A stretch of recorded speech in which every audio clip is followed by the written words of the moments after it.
اللہ آپ کو بے خوف اور نڈر بنا دے، تب وہ توحید ہوگی۔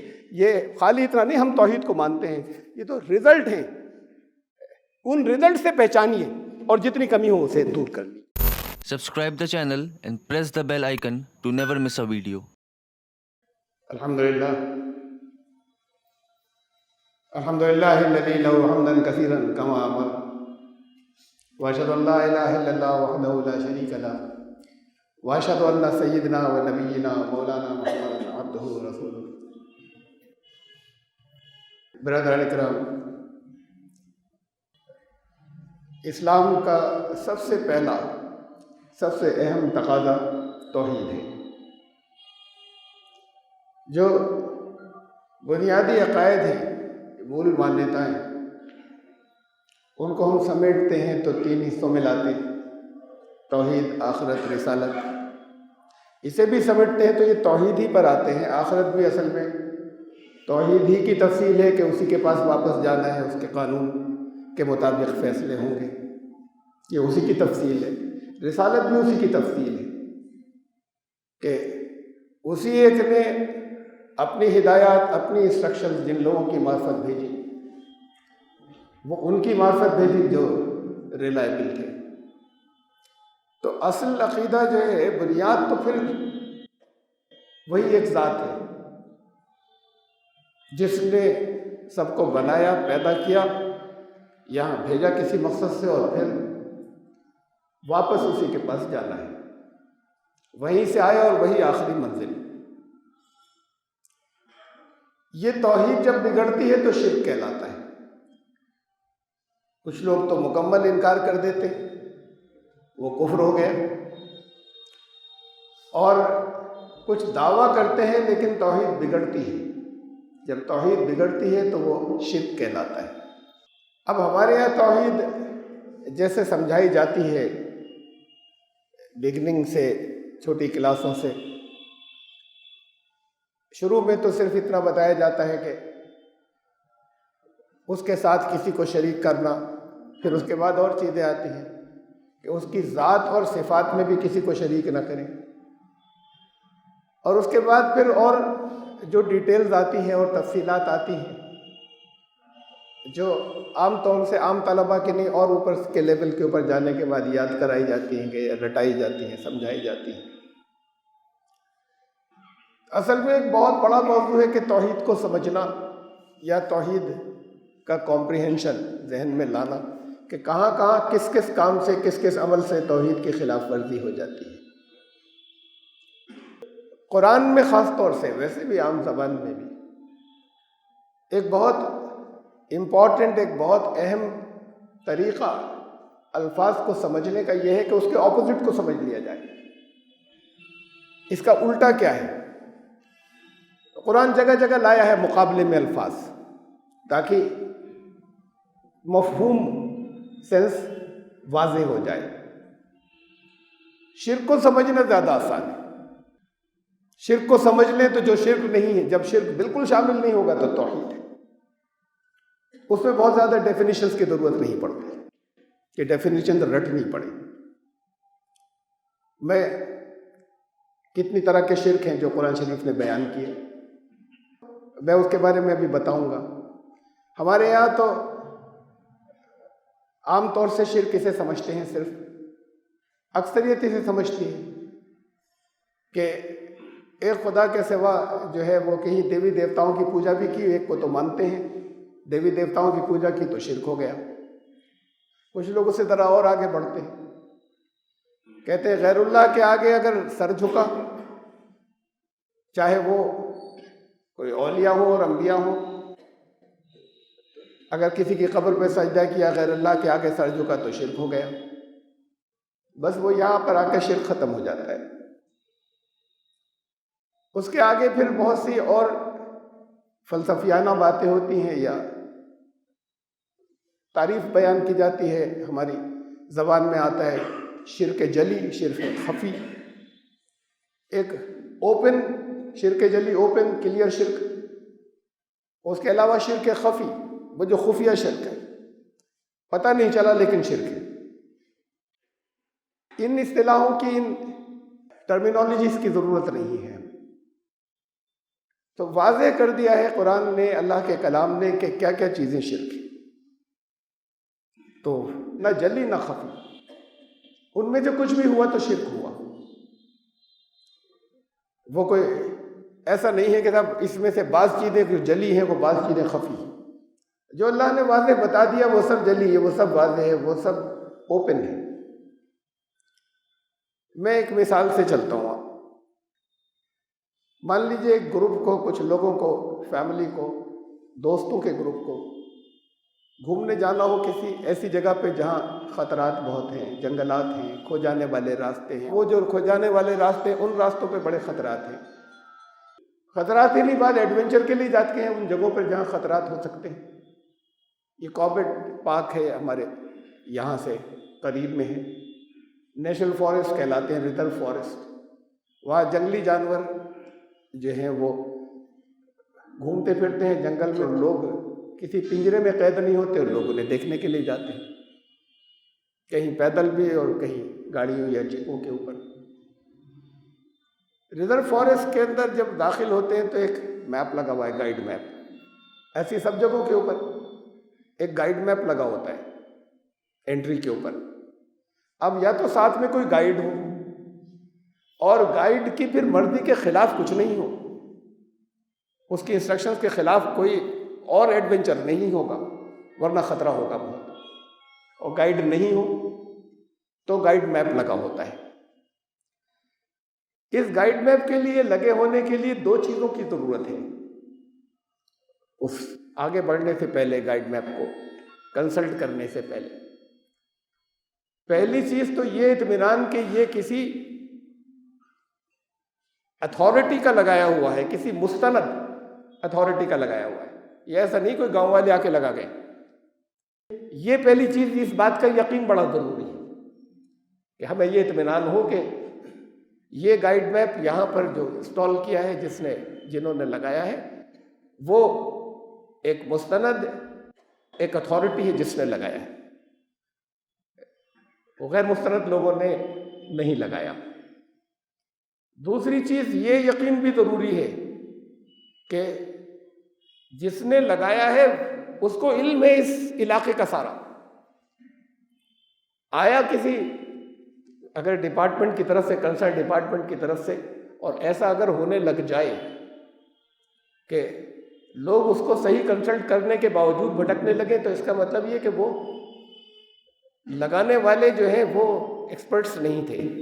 تو وہاں پر جس کی طرف سے لگایا گیا ہے اس کو سارے علاقے کا علم ہو، بہت اچھی طریقے سے معلومات ہو، اس نے لگایا، اس کو اس ایریے کے چپے چپے کا علم ہونا اور راستوں کا علم ہونا اور کن راستوں پہ خطرات ہیں اور کون راستے سیف ہیں، یہ بھی ساتھ ہے.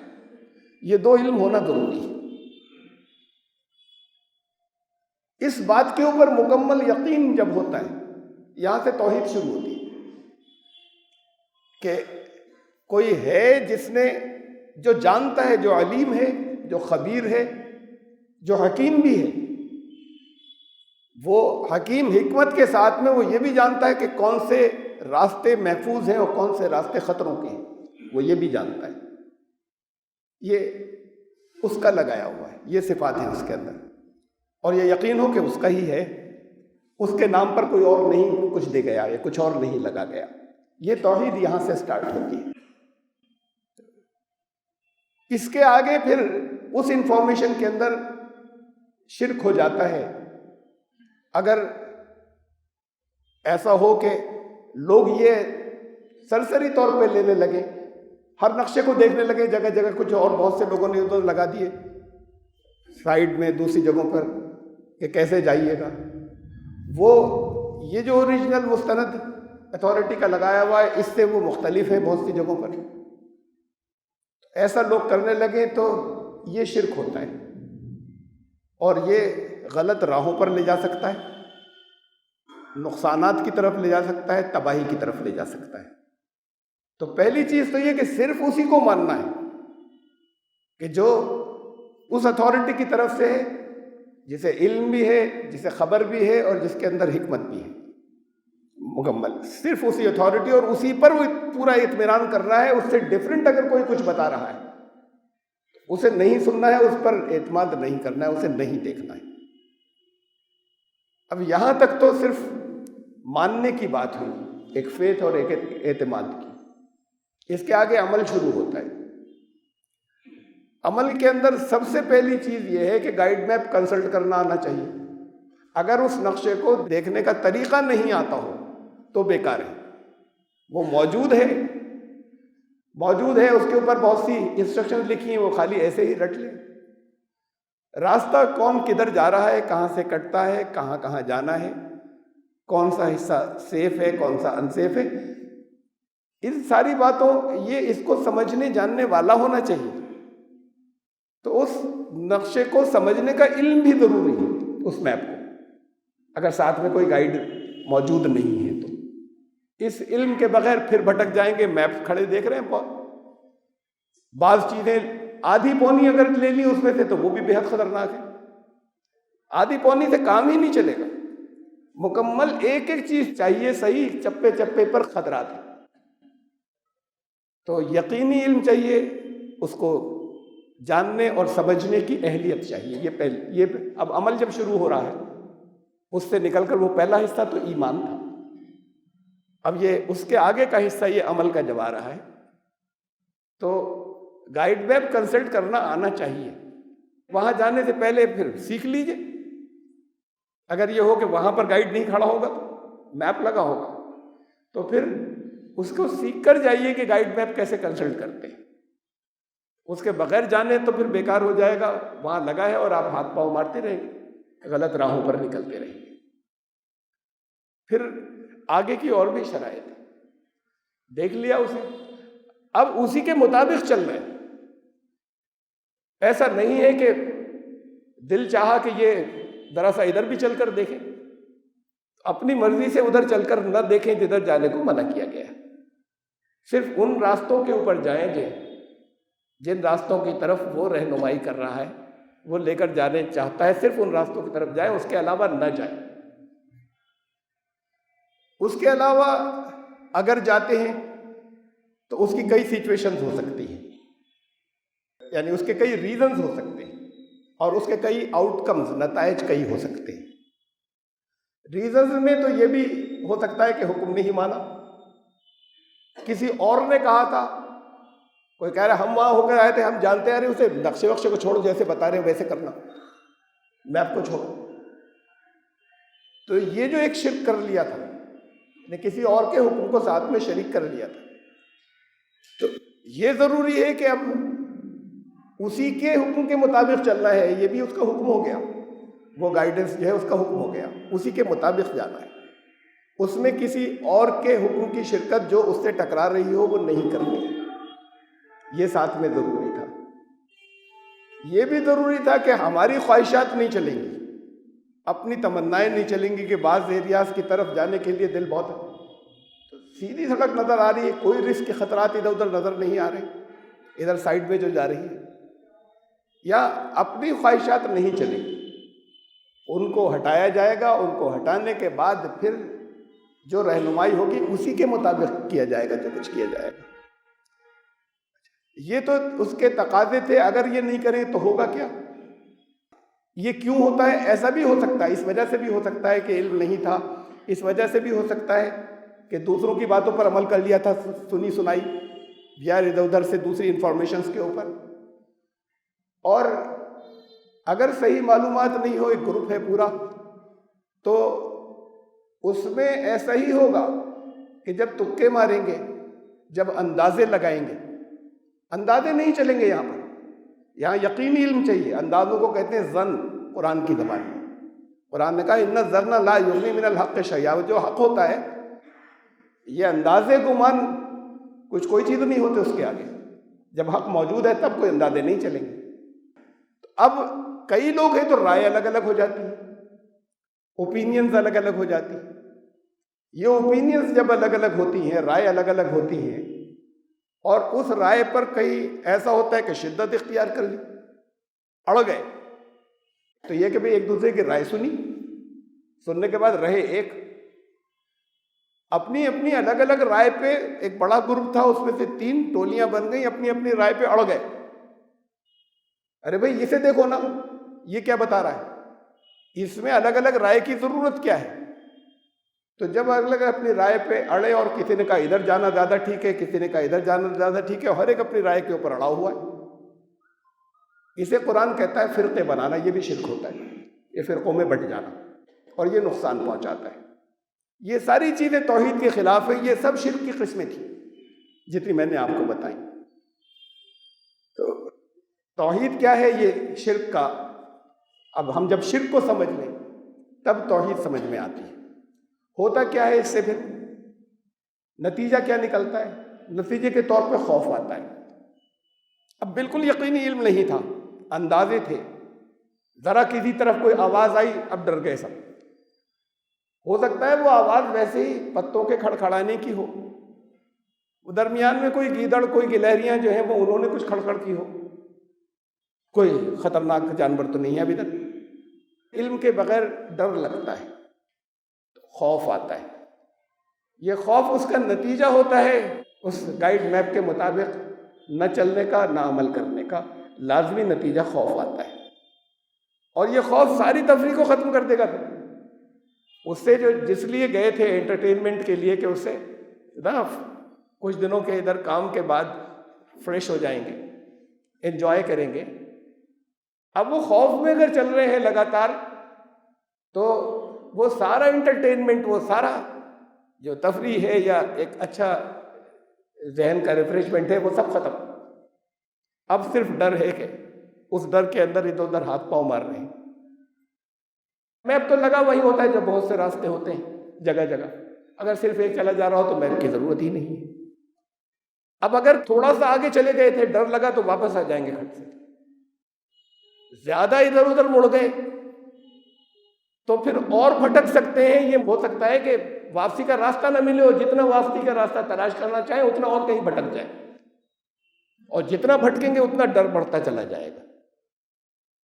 اب وہ انعام جو ملتا، جو کہ اپنے آپ کو ریفریش کرتے خوش ہوتے، وہ گیا، وہ ختم سارا. اب سارا حصہ خوف میں چل رہا ہے اور ڈر میں چل رہا ہے. ممکن ہے کہ زبردست نقصان پہنچ جائے، ممکن ہے نہیں پہنچے تو نہیں پہنچے. تو وہ اتنی دیر جو ڈر اور خوف طاری رہا، اس نے خوشگواریاں ساری ختم کر دی جتنی تھی. وہ یہ ہے اس کی مثال کے الٹیمیٹ رزلٹ جو اس دنیا کے بعد ملتا ہے، یہاں سے جانے کے بعد ملے گا. وہ الٹیمیٹ رزلٹ جب آئے گا تب آئے گا. اس سے پہلے کی جو زندگی ہے، دنیا کی زندگی، اس میں بھی لوگوں کے اوپر خوف آتے جب شرک ہوتا ہے. یہ میں نے آپ کو ایک مثال دی، بڑی جامع کمپریہنسو مثال تھی. اس میں بہت سے پہلو آ گئے تھے. قرآن شریف کی بہت سی آیات ہیں ان سارے پہلوؤں کے اوپر جو پہلو آئے تھے. یہ تو میں نے مثال سے سمجھایا تھا. حضرت ابراہیم علیہ السلام نے اپنی قوم کے لوگوں سے کہا، وَلَا أَخَافُ مَا تُشْرِكُونَ بِهِ إِلَّا أَن يَشَاءَ رَبِّي شَيْئًا. یہ تم لوگ جو شرک کرتے ہو، میں ان سے کیوں خوف کروں؟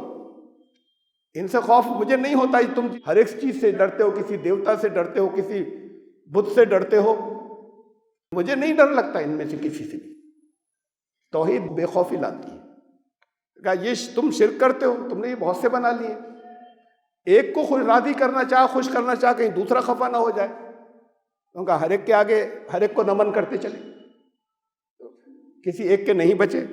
کہا الا یشاء ربی، میرے رب کی مشیت، اس کے قانون کا کوئی تقاضا ہوگا. کوئی اگر مصیبت پریشانی آنی ہے تو آ جائے گی. اس کے علاوہ ان سے کوئی، یہ تو جو لوگ شرک کرتے ہیں، اگر جو کچھ ان سے طلب کرتے ہیں، مانگتے ہیں، وہ بھی اللہ اپنی مشیت کے مطابق دیتا ہے، وہ نہیں دیتے.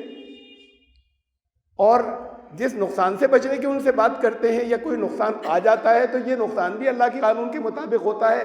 بہت سے موقعوں پہ وہ آزمائش کے لیے ایسے موقع آتے ہیں کہ انہوں نے مانگا اور ہو گیا کہ صاحب یہ تو فلاں نے کیا تھا.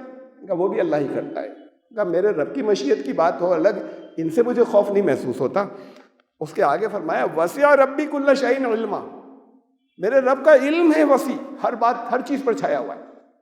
تو اب اس کے اوپر اعتماد، جس کا علم زیادہ ہو اس علم کے اوپر، جس کے بارے میں یہ یقین ہے کہ علم ہر شے کے اوپر چھایا ہوا ہے.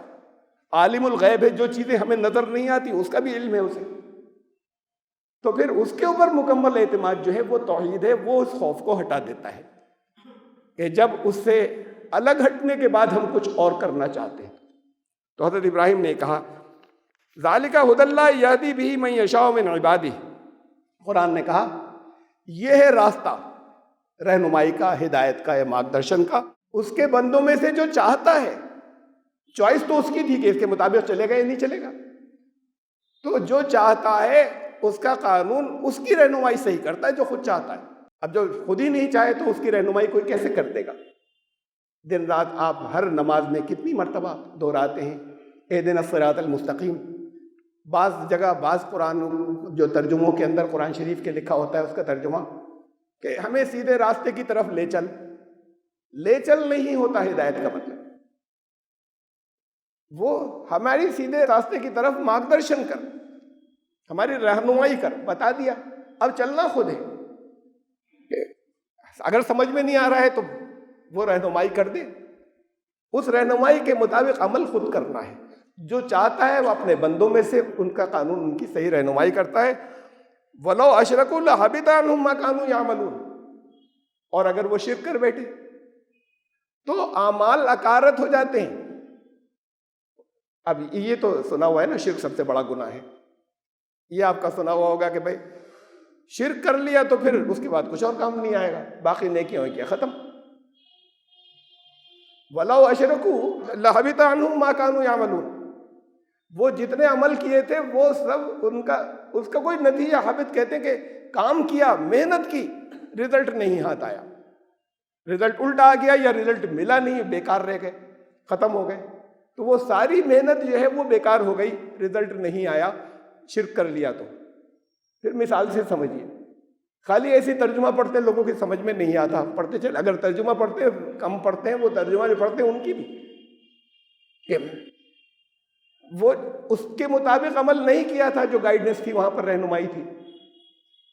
تو پھر اگر انہوں نے شرک کر لیا ہے، اگر انہوں نے اس ایک کی جو کہ واقعی علیم اور خبیر اور حکیم نے ایریکٹ کیا تھا اس سے الگ چلے گئے ہیں، جس وجہ سے بھی گئے ہیں، چاہے نفسانی خواہش کی وجہ سے گئے ہیں، چاہے آپس کے اختلاف کی وجہ سے گئے ہیں، چاہے کسی اور کے دخل دینے اور کچھ سمجھا بتا دینے کی وجہ سے گئے ہیں، لیکن اگر کر لیا ہے تو محنت ہو رہی ہے، ڈھونڈ رہے ہیں، جا رہے ہیں، لیکن ان کو جو ڈیزائرڈ ریزلٹس ہیں پھر وہ نہیں ملیں گے. یعنی محنت چل رہی ہے، یہ جتنا ان کا عمل تو چل رہا ہے، یہ عمل بیکار جا رہا ہے، یوز لیس ہو رہا ہے.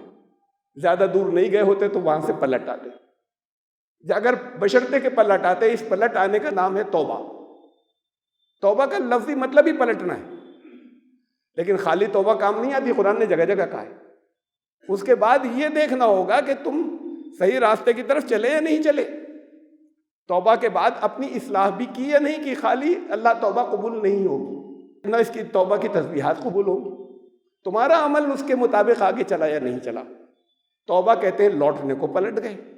اب پلٹ کر پہلے تو اس جگہ واپس آنا ہے جس جگہ سے چلے تھے، جہاں سے غلط راستے پر گئے تھے، پھر صحیح راستے کی طرف جانا ہے. تو جب تک یہ نہیں کیا تو پھر رزلٹ نہیں آئے گا، پھر بیکار ہو جائے گا. تو قرآن نے کہا ایسے اعمال اکارت ہو جاتے ہیں. چل رہے ہیں، بیٹھ رہے ہیں، خوف ساتھ میں چل رہا ہے، جس مقصد سے گئے تھے وہ مقصد حاصل نہیں ہو رہا، عمل بیکار گئے. اس لیے کہ شرک کر لیا تھا، اس لیے کہ رہنمائی جو اصل تھی اس کو چھوڑ کر کسی اور کی بات بھی اس کے اندر شریک کر لی تھی، چاہے وہ اپنے نفس کی ہو، چاہے وہ کسی کے کہنے کی ہو، چاہے وہ کسی اور کی انفارمیشن کی ہو. تو پھر قرآن نے کہا کہ دیکھو امن جو آتا ہے وہ توحید سے ہی آتا ہے. الذین آمنوا، جو لوگ ایمان لائے، ولم یلبسوا ایمانہم بظلم، اپنے ایمان میں ظلم نہیں ملایا انہوں نے. ایمان جو ہے ایسا نہیں کہ وہ ظلم تھا اندر، اس کو ایمان کا لباس پہنا دیا اوپر سے ایمان والے نظر آ رہے ہیں. ظلم کا مطلب ہوتا ہے یہ مار پیٹ لوٹ کھسوٹ نہیں ہوتا ہے، یہ بھی ظلم. اردو میں صرف اسے ظلم کہتے ہیں. ظلم کا مطلب ہوتا ہے اپنے مقام سے ہٹ جانا، کسی بھی چیز کا جو اس کا اصل مقام ہے وہاں سے ہٹ جانا. اگر خدا کا جو مقام ہے، اللہ کا جو مقام ہے، اسے وہاں رکھیں. رسول کا جو مقام ہے وہاں رکھیں. اس سے کم کیا ظلم ہو گیا، اس سے بڑھایا ظلم ہو گیا.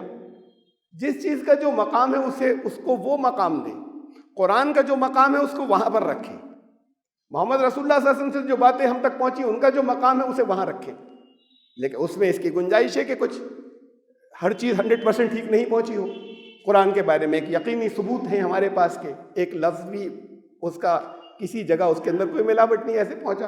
تو جس چیز کا جو مقام ہے وہ رکھے. اگر اس کا مقام نیچے کیا ظلم ہو گیا. اگر ان روایات کا مقام بہت بہت اہم ہے, اس کا اپنا ایک مقام ہے, لیکن اس کا مقام اگر اوپر لے گئے, برابر لے گئے, نبی کو اللہ کے برابر لے گئے, ظلم ہو گیا. اگر محبت کی وجہ سے لے گئے. یہودیوں نے یہ کیا کہ جگہ جگہ انہوں نے جو کچھ کیا اپنے نبیوں کے ساتھ میں جو کچھ آتا ہے قرآن میں وہ ظلم تھا. عیسائیوں نے بڑی محبت کی حضرت عیسیٰ سے, انہوں نے خدا کا بیٹا بنا دیا, ظلم ہو گیا. ان الشرک لظلم عظیم, شرک سب سے بڑا ظلم ہے, سب سے بڑا ظلم. سب سے بڑی سیفٹی کیا ہے, سب سے بڑا بیلنس کیا ہے؟ یہ شرک کا الٹا, وہ ہے توحید.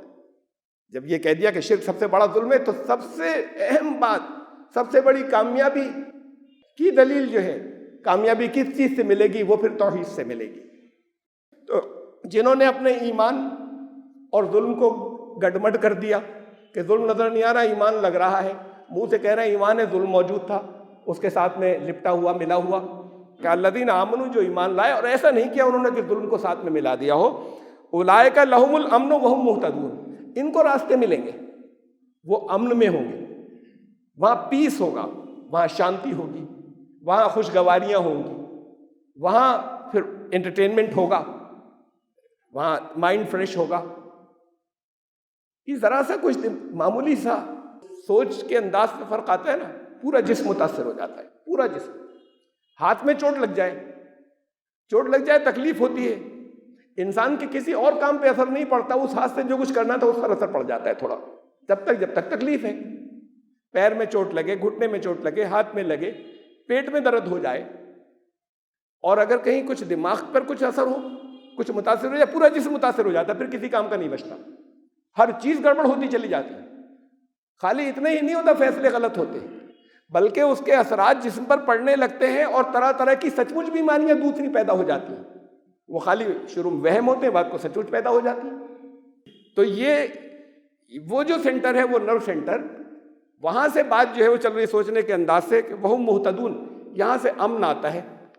امن و پیس یہ ہے یہ کہ صحیح راستے کے اوپر جا رہے ہو, اس کا پتہ ہے, اس کا یقین ہے کہ صحیح راستے پر جا رہے ہیں, تو پھر پہلے ہی سے خوشگواریاں. میں نے آپ کو بتایا کئی مرتبہ, خوف اور غم یہ جائنٹ کلرز ہیں, زندگی برباد کرتے ہیں. خوف باہر سے آتا ہے, ایک واقعہ جو نہیں ہوا, ابھی کوئی ہاتھیوں کا گول نہیں نکل آیا, ڈر لگ رہا ہے کہ یہاں ہو نہ کہیں. یہ ڈر جو ہے یہ ختم کرتا رہتا ہے, انسان کو گھلاتا رہتا ہے, اور یہ غم لگاتار طاری ہو جائے تو پھر زندگی کو ختم کرتا رہتا ہے. اور ہو سکتا ہے نہ آئے ہاتھی, وہاں ہو ہی نہیں, لیکن لگ رہا ہے کہ ہوگا. کہیں کوئی چیز چوری نہ ہو جائے, کسی نے جادو نہیں کر دیا, کسی نے کوئی سازش میرے خلاف تو نہیں کر رہا ہے, یہ مقدمہ ہار جاؤں گا. ابھی ہوا نہیں ان میں سے کچھ بھی, ہو سکتا ہے نہیں ہو, لیکن اس نے ختم پہلے سے کرنا شروع کر دیا انسان.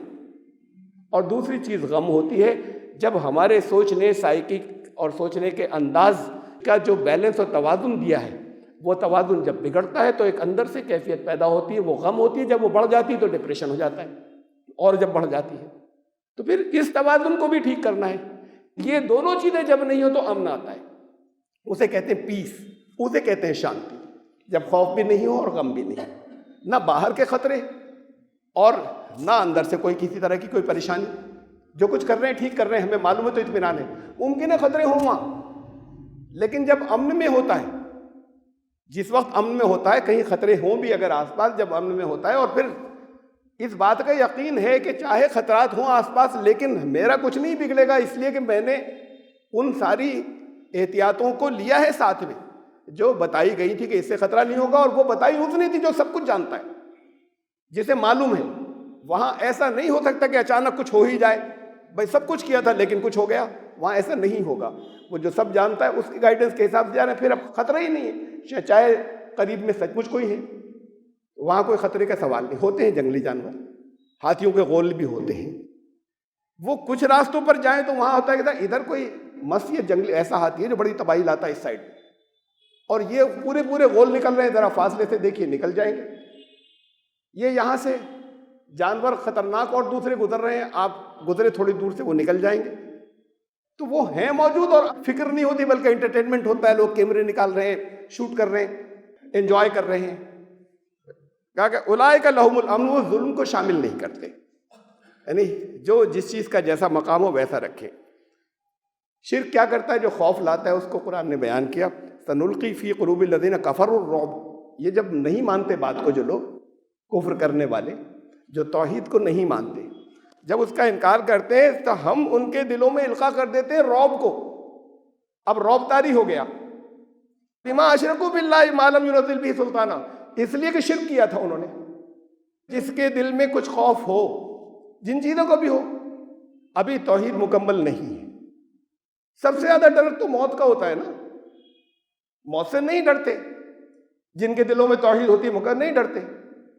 قرآن نے تو ٹیسٹ یہی دیا, کہا کہ ان سے کہو اگر تم ہی ہونا اللہ کے محبوب بہت, تو فتمنوا الموت, موت کی تمنا کرو, اس کے پاس جانا ہے. بھئی یہاں بھی ساتھ میں وہاں اور قربت ہو جائے گی, تو اب پہنچے نا. اگر محبت کے دعوے ہیں کہ تم سے محبت کرتا ہے, تم اس سے محبت کرتے ہو, تو تمنا تو ملنے کی ہونی چاہیے. کہا کہ ولا یتمنونہ ابدا, کر ہی نہیں سکتے, کبھی نہیں کریں گے, اس لیے کہ وہ راستے جو بھٹک گئے ہیں, شرک جو شامل کر لیے تھے. بما قدمت ایدیہم, وہ اپنے ہاتھوں سے جو کچھ بھیج چکے ہیں, تمنا کیسے کریں؟ تو جب یہ سب سے بڑا ڈر ہے, جب یہ ڈر نکل گیا ختم, نہ کسی کی قید کا ڈر, آنکھوں میں آنکھیں ڈال کے بات کر سکتا ہے. حضرت ابراہیم نے نمرود سے بات کی, یہ نوجوان ہے یا جوان ہے, وہ اپنے وقت کا ایسا رولر کے ذرا مرضی کے خلاف ہوا تو گردن اڑا دے گا. کوئی بول نہیں سکتا, آواز نہیں نکال سکتا, ہلکی آواز بھی مرضی کے خلاف نہیں نکال سکتا. ان کو جا کے بتا رہے میرا خدا کون ہے. کون ہے؟ نے کہا میرا خدا, زندگی موت اس کے ہاتھ میں. اس نے ایک قیدی کو بلا کے, معمولی قیدی تھا, معمولی جرم کرنے والا, اس کی گردن اڑوا دی اسی وقت وہیں. اور ایک اس کو پھانسی ہونے والی تھی, اسے فری کر دیا, آزاد کر دیا. کہا دیکھو زندگی موت یہ ہوتی ہے, کس کے ہاتھ میں. یہ دھمکی دی تھی, یہ کوئی ثابت نہیں کیا تھا دلیل. اب تمہارا نمبر ہے, یہ تھی دھمکی. انہوں نے کہا میرا رب, تو یہ جو یونیورس ہے, یہ کائنات ہے, میرا رب اسے چلا رہا ہے. ویسی چلتی چلی آ رہی, تم نہیں تھے اس سے پہلے سے ایسی چل رہی ہے. سورج جدھر سے نکلتا ہے آج بھی وہیں سے نکلتا ہے, سورج جدھر غروب ہوتا ہے آج بھی وہیں سے. تم ذرا سا اس کو چینج کر کے دکھاؤ, تمہارے ہاتھ میں کوئی پاور ہے تو. قرآن کہتا ہے فبہت الذی کفر, ہکا بکا رہ گیا. یہ ہکا بکا کیوں رہ گیا؟ یہ ہکا بکا اس دلیل پر نہیں رہ گیا, اور وہ 50 طرح طرح کی باتیں لاتا, اس کے اوپر کٹ حجتی کرتا. اس کے سامنے جس کی آواز نکالنے کی ہمت نہیں ہوتی تھی, ذرا اگر گھور کر دیکھ لے تو بے ہوش ہو جائیں لوگ, وہاں یہ کھڑا ہوا آنکھوں میں آنکھیں ڈال کے ایک بات ختم ہو گئی, دوسرے کی دلیل دے رہا ہے. یہ کیا طاقت ہے, اس کے پیچھے کون ہے؟ اس بات پر ہکا بکا رہ گیا, مبہوت رہ گیا. فبہت الذی کفر, وہ اصل میں اس پر ہوا تھا کہ یہ کون سی پاور ہے. یہ پاور تھی توحید کی. یہ کہ کیا کرے گا, مار ہی تو دے گا نا. یہ آخری بات ہے, ختم کر دے گا. مرنا تو ہر ایک کو ہے, کون ایسا ہے جو نہیں مرے گا. کچھ گھڑیاں بڑھا لیں گے لوگ, لیکن کچھ لوگ یہاں زندہ رہتے ہوئے, قرآن کہتا ہے سب مردے ہوتے ہیں.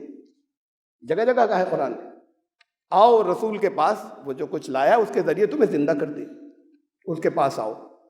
تو کچھ لوگ یہاں زندہ اپنے آپ کو سمجھتے ہوئے بھیڑ کی بھیڑ مردہ ہوتی ہے, اور کہا انہیں مردہ مت سمجھنا جو اللہ کے راستے میں ختم ہو گئے, وہ زندہ ہوتے ہیں. زندہ تو فرعون بھی ہے, اس کی لاش رکھی ہوئی وہاں مصر کے وہاں میوزیم کے اندر. اور قرآن نے کہا صبح شام آگ پیش کی جاتی, جہنم کی آگ. تو ایک چنگاری بھی آ جائے تو میوزیم ہی بھسم ہو جائے. تو اس کے باڈی پر تھوڑی آ رہا ہے کہیں. فرعون کچھ اور ہے, یہ تو فرعون کا جسم تھا. فرعون تو وہ بھی زندہ ہے جب آگ پیش کی جاتی ہے. وہ یہی تمنا کرتے ہوں گے ختم ہو گئے ہوتے, نہ ہوتے, ہمارا وجود ہی نہیں ہوتا. اور ان کی زندگی ایسی ہے کہ تمنا بار بار یہ کریں گے، ایک بار اور بھیج دیتے، ایک بار اور مارے جاتے ہم. یہ جو کچھ یہاں مل رہا ہے وہ اصل زندگی ہے. نہیں مردہ کہہ نہیں سکتے تم. زندگی موت کا تمہارے فلسفے الگ الگ ہیں. یہ خوف نکالتا ہے. ان کا کیا ہوتا ہے؟ ان کے دلوں میں رعب آ جاتا ہے، خوف آ جاتے ہیں شرک کرنے والوں کے. وہاں وہ نار، آگ میں رہتے ہیں. وہاں تو آگ میں جائیں گے، یہاں بھی آگ میں رہتے ہیں، جلتے ہیں. پھر قرآن نے دیکھیے کس کس طرح کے شرک بتائے. میں سمرائز کر رہا ہوں خلاصہ. ایک جگہ فرمایا وَلَا يُشْرِكُ فِي حُكْمِهِ أَحَدًا، وہ اپنے حکم دینے کے اختیار میں کسی ایک کو بھی شریک نہیں کرتا. ایک کو بھی، نبی کو بھی نہیں. نبی وہ حکم دیتے ہیں جو اس کی مرضی ہوتی ہے. قانون بنانے کے اختیار میں کسی ایک کو بھی شریک نہیں کرتا. یہ احد اور واحد میں فرق ہوتا ہے. یہ گھڑی میں باندھے ہوئے ہو، یہ ایک ہی تو ہے، دو نہیں ہیں، یہ واحد ہے. لیکن اس جیسی دنیا میں بہت گھڑیاں ہیں. اگر یہ ایسی ہوتی کہ اس جیسی کہیں کوئی اور نہیں ہوتی تو یہ میں کہتا کہ یہی عہد ہے، یہ اس جیسی کہیں کسی کوئی اور نہیں ہے. تو اپنے حکم دینے کے اختیار میں کسی کو شریک نہیں کرتا. اب شرک کی قسمیں سن لیجیے. وہ شرک تو اپنی جگہ پر تھا. وہ شرک بھی اصل میں انہی چیزوں میں آ جاتا ہے. ذیل میں سر جھکانے کا آیا، کسی اور کو پوجنے کا. اپنے حکم دینے کے اختیار میں، اپنے قانون بنانے کے اختیار میں ایک کو بھی شریک نہیں کرتا. اب اگر آپ نے دوسروں کے احکامات ایسے لے لیے ہیں جو اس سے ٹکرا رہے ہیں، کسی یہ بھی ہے، اسے بھی مانتے ہیں، اس سے ٹکراتے ہوئے اور بھی لے لیے، تو شرک ہو گیا. یہ شرک ہو گیا جب کچھ اور بھی آپ نے قانون ایسے مانے جو اس سے ٹکراتے ہیں. اس سے ٹکراتے ہوئے نہیں لیں گے، باقی لیں گے، باقی لے سکتے ہیں، کوئی حرج نہیں.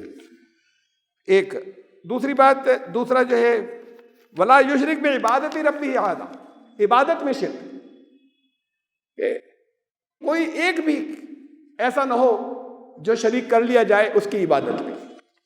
اب عبادتیں یہ بھی ہیں، سر جھکانا یہ بھی عبادت ہے، لیکن عبادت زیادہ براڈ لفظ ہے عربی کے اندر. بندے بننے کے معاملے میں پھر کسی کا بندہ نہیں بنتا.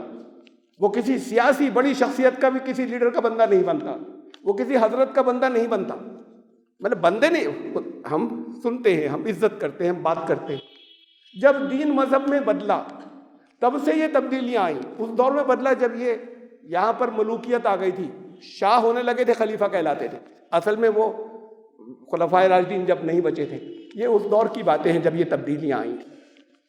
وہاں السلطان ذل اللہ خطبوں میں آگے آج تک بعض جگہ پڑھا جاتا ہے. ترکی میں یہ خطبے لکھے گئے تھے، ترکی میں جب وہاں پر تھی خلافت عثمانیہ کے دنوں میں. سلطان اللہ کا سایہ ہوتا ہے یہاں زمین کے اوپر. یہاں کے لوگوں نے لکھی تھی، رسول اللہ صلی اللہ علیہ وسلم نے تھوڑی کہیں تھی جو لکھ لی گئی. حضرت نے کہہ دیا. اب یہ جو بیعت کے کانسیپٹس آئے، کیجئے بیعت اس بات کی کہ بھئی زیادہ جانتے ہیں نا، اگر زیادہ جانتے ہیں تب پہلے ٹیسٹ کر لیجئے، اچھا علم رکھتے ہیں، ہماری صحیح رہنمائی کریں گے. لیکن اب کوئی بات ایسی کبھی ہوگی ہی نہیں جو ان کی منہ سے غلط نکلے گی. قرآن نے کہا نا کہ ابھی حضرت ابراہیم نے کہا تھا کہ ان سے میں کیا خوف کروں، نہ دینے والے نہ بگاڑنے والے، اللہ کی مشیت ہوگی. ان سے جو لوگ مانگتے ہیں وہ بھی اللہ ہی دیتا ہے. وہ اس کی اپنی حکمت ہوتی ہے کہ دے دیتا ہے بعض موقعوں پہ، اور نقصان بھی وہ اللہ دیتا ہے ان سے چاہے. یہ ان کو میں کیا سمجھوں. اب بات یہ ہے کہ اگر کوئی کسی حضرت کو ہم نے ایسا مان لیا، یہ خفا ہو گئے. کچھ جو مل رہا ہے تمہیں، جو نعمت مل رہی ہے، یہ یقین کرنا یہ شرطوں میں ہوتا ہے. یہ یقین کرنا کہ ان کی وجہ سے ملی ہے، ان حضرت کی وجہ سے، ان کے توسط سے اللہ نے، آپ نے کوششیں کی، اللہ نے آپ کو کسی نعمت سے نوازا.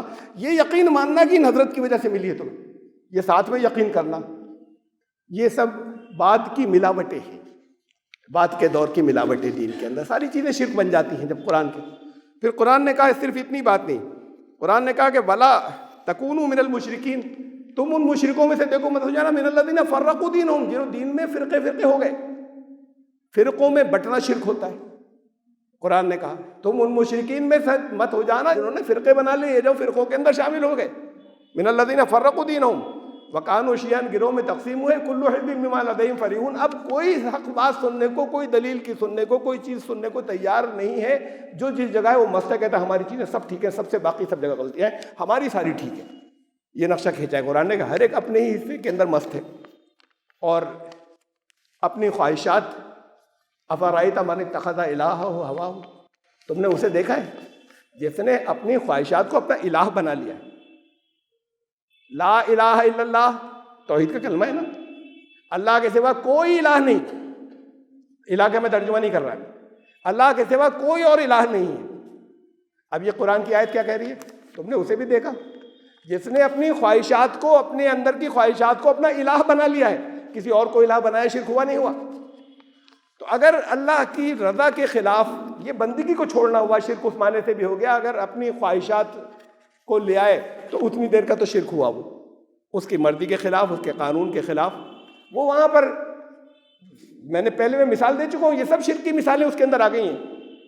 یہ قانون والی بھی آ گئی, یہ ابدیت والی بھی آ گئی, اور یہ خواہشات والی بھی آ گئی, ان راستوں پہ چلنے والی. دل چاہ رہا ہے ادھر بھی ذرا سا ایکسپلور کر کے تو دیکھیں گے, بہت دل چاہ رہا ہے, تو پھر نقصان ہو جائے گا. جلدی سے نہیں پلٹ آئے تو نقصان کے چانسز اور بڑھتے چلے جائیں گے. یہ ہے کیا, یہ شرک ہوتی ہے. اور شرک سے کیا ہوتا ہے؟ سب سے بڑا خوف میں نے آپ کو بتایا نا, موت کا خوف لوگوں کو. وَلَا تَجِدَنَّهُمْ أَحْرَصَ النَّاسِ عَلَىٰ حَيَاةٍ مِّنَ الَّذِينَ أَشْرَكُوا. تم دنیا میں دنیا کی زندگی کے خواہش کرنے والے, اس کی ہرس کرنے والے, تم جن لوگوں کو پاؤ گے وہ شرک کرنے والے لوگ. یہ دنیا کی زندگی کی ہرس اور بڑھ جائے. یود احدہم لو یعمر الف سنہ, یہ چاہتا ہے 100 سال کی عمر ہو جائے. یعنی اب تمنا عمر بڑھنے کی ہو رہی ہے. بھائی زندگی بامقصد جئیں, ٹھیک ہے اپنی جگہ, ہم کچھ اور نیکیاں کمائیں, یہ اور بچ جاتے اور عمر بڑھ جاتی. وما ہوا بمزحزحہ من العذاب ان یعمر. ارے کتنی بڑھ جائے عمر, رہے گا تو عذاب میں یہاں پر بھی, یہاں بھی عذاب ہی جھیلتا رہے گا, عذاب کی زندگی گزارتا رہے گا. بڑھا لے عمر اپنی, اگر بڑھ جاتی, اس کی مرضی سے تو نہیں بڑھے گی. تو زندگی کا بڑھ جانا بھی کچھ نہیں ہے. جنہوں نے شرک کی وہ تو اپنی خوف کی زندگی گزاریں گے. شرک کیا کرتا ہے؟ خدا کو, اللہ کو جہاں رکھنا تھا, جس مقام پر رکھنا تھا, اس کا وہ مقام رہے. رسول کا جو مقام ہونا تھا وہ رہنا چاہیے. اب قرآن نے کہا کہ قل انما انا بشر مثلکم. اتنا سا ٹکڑا لوگ بتاتے ہیں جگہ جگہ, بعض توحید والے, توحید کا دعویٰ کرنے والے, شرک کی مخالفت کرنے والے, کہ صاحب رسول اللہ صلی اللہ علیہ وسلم نے کہا کہ میں تم جیسا بشر ہوں. ابھی آگے کا ٹکڑا کیوں چھوڑ دیا؟ قل انما انا بشر مثلکم یوحی الی, مجھ پر اللہ کی طرف سے وحی آتی ہے. اب یہ بڑا فرق ہو گیا. یہ تم جیسے نہیں بچے, ہر جسمانی تقاضوں کے اعتبار سے بشر ہونے کی حیثیت سے تم جیسا ہوں. اب کچھ لوگ کہتے ہیں نانا تھے ہی نہیں, ہم جیسے نہیں تھے. جسمانی بھی تقاضوں کے حساب سے ہم جیسے نہیں تھے. وہ تو ان کا تو سایہ نہیں پڑتا تھا. ارے سایہ ہر سالڈ چیز کا پڑتا ہے. نظر آنے کے اندر, اگر خالی نظر آنے میں انسان ہے, تھے نہیں بشر, تو ان کو رسول اللہ صلی اللہ علیہ وسلم کو ان کو مقام سے ہٹا دیا. جو ان کا اصل مقام تھا بشریت, تو ان کا یہ مقام انسانیت ہے. یہ مقام انسانیت بڑا عظیم ہے. اس کو جنہوں نے نہیں سمجھا وہ ان کو یہاں سے ہٹانا چاہتے ہیں, مقام انسانیت سے, مقام بشریت سے. کسی نے یہ کیا اور کسی نے کہا صرف بشر تھے. انہوں نے بھی گستاخی کی. صرف بشر نہیں تھے, تھے جسمانی تقاضوں کے حساب سے بشر تھے. یہ فرق یہ ہے کہ ان پر وحی آتی تھی, وہ تم پر نہیں آتی. اب خالی بشر نہیں بچے. تو یہ صرف کہہ دینا, تو کسی نے یہ کیا, کسی نے وہ کیا, دونوں نے ظلم کر ڈالا, دونوں نے زیادتی کی. مقام رسول کا مقام بدلتا ہے, خدا کا مقام بدلتا ہے. اور پھر آخری بات میں کہہ رہا ہوں, انسان کا اپنا مقام بدلتا ہے. انسان کا اپنا مقام بدلتا ہے شرک سے. جو مقام انسانیت ہے, جہاں فرشتوں سے اور جنات سے کہا تھا کہ اس کے آگے جھکنا, اس کے معاملات میں دخل میں, جو یہ چاہے وہ اب ویسا ہوگا کائنات کے اندر. تم چاہے پہاڑوں کے فرشتے ہو, چاہے تم دریاؤں کے فرشتے ہو, یہ کچھ کرنا چاہے گا تو دخل نہیں دو گے. یہ بگاڑ کے لیے کرے تب بھی خاموش رہنا, یہ بھلائی کے لیے کرے تب بھی خاموش رہنا. یہ تھا سجدہ. جسے فرشتوں کا سجدہ سے کہا, جسے جنات سے کہا, اس میں تھا جن, وہاں پہ اکڑ گیا ہوں, اس کا موضوع یہاں پر نہیں ہے. تو ان سب سے اوپر بنایا تھا, اپنے سے نیچے, ساری کائنات میں سب سے اوپر. جس کو یہ مقام دیا تھا, اس کے اندر دو طرح کی چیزیں رکھی تھی جب پیدا کیا تھا. لقد خلقنا الانسان فی احسن تقویم. یہ سب سے اوپر فرشتوں سے اور جتنی مخلوقات ہیں ان سب سے اوپر اٹھ جانے کی صلاحیت تھی اس کے اندر. وہاں ان سب سے اوپر اٹھ کے جا سکتے ہو, ساری مخلوقات سے. جیسے یہاں پہ کہتے ہیں اشرف المخلوقات, انسان کی پوری نسل اشرف المخلوقات نہیں ہے. یہ تو بڑے بڑے شیطانوں سے نیچے گرنے والا ہے. خود قرآن نے کہا نہیں, قرآن نے کہا سورہ بنی اسرائیل کے اندر کہ ہم نے اسے اپنی بیشتر مخلوق اکثر کے اوپر فضیلت دی ہے، بہت سی کے اوپر، پوری نسل نہیں. اس میں وہ ہیں جو ان سب سے اوپر اٹھ جائیں گے، وہ ہوں گے اشرف المخلوقات. اس میں وہ بھی ہے لقد خلقنا الانسان فی احسن تقویم ثم رددناہ اسفل سافلین، اس کے اندر وہ چیز بھی ہم نے رکھی تھی کہ بالکل سب سے شیطانوں سے بھی نیچے گر جائے. یہ دونوں چیزیں رکھی تھی اندر. اب اس کے بعد انا ہدیناہ السبیل، راستہ بتا دیا، اما شاکرا و اما کفورا. کون شکر گزار بن رہا ہے اس راستے کا، کون اس راستے کا ناشکرہ بن رہا ہے، اس کی چوائس دے دی. راستے کے شکر گزار بننا یہ ہے کہ اس کے مطابق چلے جاؤ. یہ اس کی ناشکری ہے کہ ہم اپنی مرضی کریں گے یا کسی اور کی سن لیں گے، یہ اس کی ناشکری ہے. یہ چوائس اس کے بعد دے دی. تو پھر انسان مقام انسانیت سے گر جاتا ہے جب وہ شرک کرتا ہے. اب اس سے بھی ڈر رہا ہے، اس سے بھی ڈر رہا ہے، اس سے بھی ڈر رہا ہے. توحید جن کے پاس ہوتی ہے انہوں نے اپنے ساتھ لیا، خدا کو لیا، اپنے دل کے اندر بسا ہے نا. وہ ایسی ذات تو ہے نہیں کہ آپ کی انگلی پکڑ کے، آپ جس کی انگلی پکڑ کے مادی طور پہ چل سکیں. تو اسے کہاں لا سکتے ہیں؟ فیلنگز میں لا سکتے ہیں. فیلنگ میں ایسا لے آئے کہ ساتھ ہے، اب دنیا کی کوئی چیز خوف نہیں دیتی. موت سے بھی خوف نہیں، کسی جگہ کسی سے بات کرنے بھی خوف نہیں، کسی طرح کا خوف نہیں. ختم ہو گیا. زندگی میں سکون آ گیا، امن آ گیا. جو کچھ کریں گے یہ گائیڈ کر رہا ہے نا، اس کے مطابق کریں گے تو اندر سے غم بھی نہیں آئے گا، رنج بھی نہیں آئے گا. اندر سے یہ چیزیں ختم ہو جائیں گی. اس مقام سے انسان گر جاتا ہے جب ہر چیز کے آگے جھکتا ہے. چاہے وہ جھکنا یہاں دنیا کے اندر پیڑوں کے آگے ہو، چاہے وہ پتھروں کے آگے ہو، چاہے وہ جھکنا ندیوں کے آگے ہو، چاہے وہ جھکنا جو ہے وہ اس یونیورس کے سورج اور چاند تاروں کے آگے ہو، اور چاہے وہ جھکنا کسی مذہبی شخصیت کے آگے ہو. چاہے ایسے جھکنا کہ مکمل اپنا کنٹرول اسے دے دیا، چاہے وہ جھکنا کسی وقتی حاکم یا کسی سیاسی لیڈر یا کسی پاورفل آدمی کے آگے ہو، چاہے وہ جھکنا کسی پیسے والے کے آگے ہو، پیسے کی طاقت کے آگے جھکنا ہو. یہ تین طاقتیں جو جھکاتی ہیں اپنے آگے، یہ جھکانا چاہتی ہیں، یہ شرک کے ایجنٹس ہوتے ہیں، یہ اپنے آگے جھکانا چاہتے ہیں. تو چاہے وہ جھکنا ان کے آگے ہو، شرک ہو گیا. اب اللہ کی مرضی یا اللہ کے قانون، ہمیں گائیڈنس وہاں سے مل رہی ہے، ہم ان کی مان رہے ہیں حضرت کی. ہمیں گائیڈنس وہاں سے مل رہی ہے، ہم اپنے نیتا جی کی مان رہے ہیں. ہمیں گائیڈنس جو ہے وہ وہاں سے مل رہی ہے، اور ہم جو ہے وہ جس کے امپلائی ہیں ادھر بہت بڑے پیسے والے ہیں، ان سے بڑے فائدے ہوں گے، ہم اس کی مان رہے ہیں. پھر زندگی میں خوف آئے گا، امن ختم ہو جائے گا. مقام انسانیت سے انسان اپنے مقام سے گر گیا، جس کو اس قرآن نے کہا تھا ان سب کو مسخر کرنا تمہیں دیے ہیں. تمہیں معلوم ہونا چاہیے کہ ان سب کو استعمال کرنا ہے، ان کے رولز معلوم ہونے چاہیے، تو کرتے چلے جاؤ، معلوم کرتے چلے جاؤ. کوئی اپنے آپ کو اس کے ہاتھ میں دو جو سب جانتا ہے. ایک ڈرائیور بڑا ایکسپرٹ گاڑی چلا رہا ہے، آپ اطمینان سے بیٹھے رہیں گے، تیز بھی چلائی کہیں کی، معلوم ہے بہت ایکسپرٹ ہے تو اطمینان سے بیٹھے رہیں گے. اور ذرا بچہ بیٹھ جائے، بڑے ہلکے ہلکے جا رہا ہوگا جلدی سے، پھر بار بار کندھے پکڑیں گے، رکو ذرا رکو، حالانکہ ہلکے چلا رہا ہو تب بھی پکڑیں گے. اب یہ ڈر ہے کہیں گڑبڑ نہیں کرتے، تو اب رسک آ گیا نا، ڈر بھی آ گیا ساتھ میں. تو جو واقعی ایکسپرٹ ہے، جو سب کچھ جانتا ہے، سارے انز آؤٹ جانتا ہے، اپنے آپ کو اس کے حوالے کر دو. یہ توحید ہے. اس کو فیل کر سکتے ہیں، اسے مان سکتے ہیں، مادی طور پر دیکھ نہیں سکتے. اسے اگر لے لیا اندر اپنے ساتھ تو ڈر ختم ہو جاتے ہیں. یہ توحید ہے. پھر جو اس نے کہا ہے وہ ماننا ہے، تو پھر زندگی سے خوف اور غم ختم ہو جاتے ہیں. اپنی خواہشات کی نہیں ماننا ہے. اپنے دل میں ہمارے اپنے خواہشات رہتی ہیں نا، تو بائبل میں کہا ہے، حضرت داؤد علیہ السلام نے کہا تھا کہ میرا خدا بڑا غیور خدا ہے، بڑا غیرت دار، اسے پسند نہیں کرتا وہ ساتھ میں کوئی اور بھی آئے برابر آ کے بیٹھ جائے. اپنے اسٹیٹس پر بیٹھے، اپنی جگہ پر رہے. تو وہ یہ پسند نہیں کرتا کہ آپ اپنے دل میں اپنے خواہشات رکھیں، کہیں کہ آپ بھی آ جائیے، نہ انہیں نکالو تب آ سکتا ہے. آپ کہتے ہیں کہ اچھا پھر باہر ہی رہیے، یہ تو رہیں گی، پھر آپ باہر ہی رکیے. تو ساتھ میں وہ پسند نہیں کرتا. یہ توحید، سچائی، حقانیت، اس میں بڑی پیورٹی ہوتی ہے. ذرا سی امپیورٹی کی برداشت نہیں ہے. یہ تھوڑا سا چل جائے گا، تھوڑا سا بھی نہیں چلے گا، پورا دے لینا ہے، مکمل دین لینا ہے، ذرا سا بھی کچھ اور نہیں چلے گا. ایک ڈرم آپ کے گھر کی بڑی اوپر پانی کی ٹنکی، 1000 لیٹر کی ٹنکی، اگر پتہ چل جائے آپ کو کہ ایک اس کے اندر گندگی کا قطرہ، کسی کے پیشاب کا قطرہ، یورین کا قطرہ ایک اس میں پڑ گیا، ڈال دیا گیا پانی، اس کے بعد یوز کریں گے. 1000 لیٹر کے اندر اس قطرے کی اہمیت کیا ہے؟ اس کا کلر نہیں بدلا، اس کا ٹیسٹ نہیں بدلا، اس کی اسمیل نہیں بدلی، اور اس کی کوئی، آپ پوری کیمیکل انالیسس کر لیجیے اس کی، یہ تو سامنے سے ہے. اس کی پراپرٹیز میں کوئی فرق نہیں ہے کہ 1,000 لیٹر میں 1 ڈراپ سے کوئی پی سکتا ہے پانی اس میں کا. ارے پینا تو کیا، منہ بھی نہیں دھوئیں گے، ہاتھ بھی نہیں دھوئیں گے، وہ ساری خالی ہوگی. خالی ہونے کے بعد 10 بار دھوئی جائے گی، خالی ہو کے بھی پانی نہیں بھریں گے، کئی بار اسے دھلوائیں گے. یہ ایک قطرہ تھا 1,000 لیٹر میں. پاکیزگی اتنی سینسیٹیو، اتنی حساس ہوتی ہے، ملاوٹ ذرا سی بھی نہیں. یہ توحید ہوتی ہے. پھر اس کے بعد اگر کچھ ہو گیا ہے تو دھلانا ہوتا ہے، دھونا ہوتا ہے. پہلے صفائی کیجئے، خالی پانی نہیں بھر دیں گے دوبارہ اس کے اندر. پہلے ہی کچھ اس کے اندر آپ چاہے جیسی کیمیکل انالیسس کر لیتے، اس کا کوئی بھی افیکٹ نہیں تھا.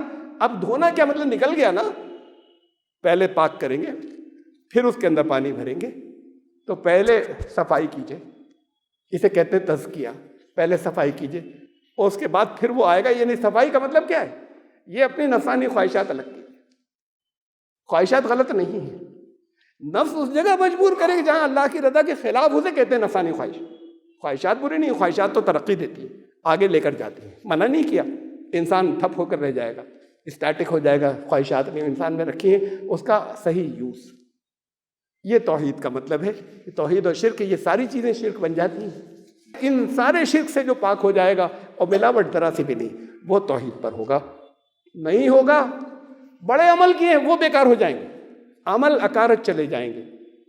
تھوڑا سا کر لیا تھا شرک، عمل اکارت چلے جائیں گے. توبہ کر کے واپس آ جائیں اسی مقام کے اوپر جلدی. اسے جاری نہیں رہنے دیں. جس کی زندگی میں جتنا شرک ہو پاک کر لیں، بار بار دھو لیں برتن کو. اس کے بعد پھر اسے اندر بلا لیجیے جسے آپ نے باہر روکا ہوا ہے. اس کو صاف کرنے کے بعد اللہ تعالیٰ آپ سب کو فہم بھی عطا فرمائے. توحید اور شرک لوگ سمجھتے نہیں، جن چیزوں کو رٹ لیتے ہیں اس سے کانسیپٹس کلیئر نہیں ہوتے. جو کچھ قرآن نے بتایا کچھ مثالوں کے ساتھ میں نے آپ کو سمجھایا ہے. تو اور پھر اللہ تعالیٰ آپ کو بے خوف زندگی دے. یہ ہے اصل. خالی میں اتنا کہہ دوں کہ آپ کو توحید کے اوپر قائم رہنے کی توفیق، اس کا یہ رزلٹ ہے اللہ آپ کو بے خوف زندگی دے، آپ کی زندگی سے خوف نکال دے. توحید ہوگی تبھی نکلے گا، آپ کی زندگی سے غم نکال دے. جب یہ ہوگی، شرک ہوگا تو نہیں نکلے گا. شرک تو قرآن نے کہہ دیا، شرک کے ساتھ خوف آئے گا اور رعب آئے گا دلوں کے اندر تمہارے دوسروں کا. وہ کبھی رعب حضرت کا آئے گا، کبھی رعب جو ہے وہ کسی نیتا کا آئے گا، اور کبھی رعب جو ہے وہ کسی پیسے والے کا آئے گا. تو یہ وہ دلوں کے اندر طاری کر دیتا ہے. بے خوف ہو، ادب کریں، احترام کریں، ڈیسنسی رکھیں. لیکن یہ ساری چیزیں جو ہیں اسے نکالیے اپنے دل سے. نکالیں گے تب جب یہ یقین ہوگا کہ ہم نے یہ دھلائی کر لیجیے. دھلائی کرنے کے بعد وہ خوف ختم ہو جائیں گے، مرنے کا خوف بھی ختم ہو جائے گا. اور جو ایک آدمی جس کے اندر سے مرنے کا خوف نکل گیا وہ 100 پر بھاری ہوتا ہے. 100 بھاگ جاتے ہیں اس سے جس کے بارے میں یہ معلوم کہ یہ تو ڈرتا نہیں مرنے سے. اللہ آپ کو بے خوف اور نڈر بنا دے، تب وہ توحید ہوگی. یہ خالی اتنا نہیں ہم توحید کو مانتے ہیں، یہ تو رزلٹ ہیں. ان رزلٹ سے پہچانیے اور جتنی کمی ہو اسے دور کر لیجیے. بارک اللہ تعالیٰ وکم فی القرآن العظیم انہ تعالیٰ جواد الکریم الملک.